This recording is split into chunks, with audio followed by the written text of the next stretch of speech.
ರಾಜ್ಯದ ಕೆಲ ಜಿಲ್ಲೆಗಳಲ್ಲಿ ಮಳೆಯ ಆರ್ಭಟ ಜೋರಾಗಿದ್ರೆ ಮತ್ತೆ ಕೆಲ ಜಿಲ್ಲೆಗಳಲ್ಲಿ ವರುಣನ ಆರ್ಭಟವೇ ಇಲ್ಲದಂತಾಗಿದೆ. ಇದೀಗ ಮತ್ತೆ ಮಳೆಯ ಅಲರ್ಟ್ ನೀಡಲಾಗಿದೆ. ದಕ್ಷಿಣ ಕನ್ನಡ, ಉಡುಪಿ ಹಾಗೂ ಉತ್ತರ ಕನ್ನಡಕ್ಕೆ ಭಾರಿ ಮಳೆಯಾಗಲಿದೆ ಎಂದು ಹವಾಮಾನ ಇಲಾಖೆ ತಿಳಿಸಿದೆ. ಅತ್ಯಂತ ಭಾರಿ ಮಳೆ ಆಗುವ ಹಿನ್ನೆಲೆಗೆ ಕೊಡಗು ಜಿಲ್ಲೆಗೆ ರೆಡ್ ಅಲರ್ಟ್ ಕೊಡಲಾಗಿದೆ. ಹಾಸನ ಹಾಗೂ ಬೆಳಗಾವಿ, ಚಿಕ್ಕಮಗಳೂರು, ಶಿವಮೊಗ್ಗ, ದಕ್ಷಿಣ ಕನ್ನಡ, ಉಡುಪಿ, ಉತ್ತರ ಕನ್ನಡಕ್ಕೆ ಆರೆಂಜ್ ಅಲರ್ಟ್ ಕೊಡಲಾಗಿದೆ. ಧಾರವಾಡ, ಮಂಡ್ಯ, ಮೈಸೂರು ಜಿಲ್ಲೆಗಳಿಗೆ ಯೆಲ್ಲೋ ಅಲರ್ಟ್ ನೀಡಲಾಗಿದೆ. ಎರಡು ಸರಿಯಾದ ಮಳೆ ಬಂದ್ರೆ ನಾಪೋಲ್ ರಸ್ತೆ ಮೇಲೆ ನೀರು ಬರುವ ಸಾಧ್ಯತೆ ಇದೆ.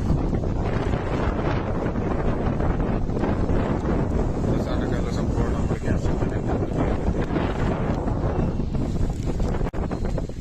ನೋಡಿ, ತ್ರಿವೇಣಿ ಗದ್ದೆಗೆ ನೀರು ಹತ್ತುತ್ತಾ ಉಂಟಷ್ಟೇ. ಜಸ್ಟ್ ಎರಡು ಸರಿಯಾದ ಮಳೆ ಬಂದ್ರೆ ನಾಪೋಲ್ ರಸ್ತೆ ಮೇಲೆ ನೀರು ಬರುವ ಸಾಧ್ಯತೆ ಇದೆ. ಸಾಲಗಾಲ ಸಂಪೂರ್ಣ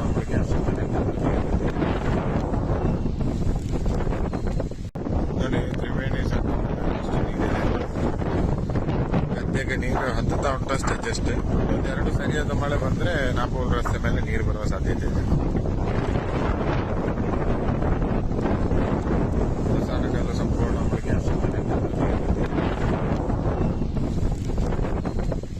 ನೋಡಿ, ತ್ರಿವೇಣಿ ಭಾರಿ ಮಳೆಯ ಹಿನ್ನೆಲೆ ಬೆಳಗಾವಿಯ ಖಾನಾಪುರ, ಕಿತ್ತೂರು ಹಾಗೂ ಬೆಳಗಾವಿ ತಾಲೂಕು, ಚಿಕ್ಕಮಗಳೂರಿನ ಕೊಪ್ಪ, ಮೂಡುಗೆರೆ, ಶೃಂಗೇರಿ, ಎನ್ನರ್ಪುರ, ಕಳಸ ತಾಲೂಕುಗಳಲ್ಲಿ ಹಾಗೂ ಕೊಡಗು ಮತ್ತು ದಕ್ಷಿಣ ಕನ್ನಡ ಜಿಲ್ಲೆಯ ಬೆಳ್ತಂಗಡಿಯ ಶಾಲೆ, ಪ್ರೌಢಶಾಲೆಗಳಿಗೆ ರಜೆ ಘೋಷಣೆ ಮಾಡಲಾಗಿದೆ. ಗದ್ದೆಗೆ ನೀರು ಹತ್ತುತ್ತಾ ಉಂಟಷ್ಟೇ. ಜಸ್ಟ್ ಎರಡು ಸರಿಯಾದ ಮಳೆ ಬಂದ್ರೆ ನಾಪೋಲ್ ರಸ್ತೆ ಮೇಲೆ ನೀರು ಬರುವ ಸಾಧ್ಯತೆ ಇದೆ. ಸಾಲಗಾಲ ಸಂಪೂರ್ಣ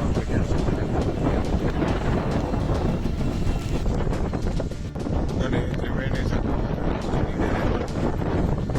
ಗದ್ದೆಗೆ ನೀರು ಹತ್ತುತ್ತಾ ಉಂಟಷ್ಟೇ. ಜಸ್ಟ್ ಎರಡು ಸರಿಯಾದ ಮಳೆ ಬಂದ್ರೆ ನಾಪೋಲ್ ರಸ್ತೆ ಮೇಲೆ ನೀರು ಬರುವ ಸಾಧ್ಯತೆ ಇದೆ. ಸಾಲಗಾಲ ಸಂಪೂರ್ಣ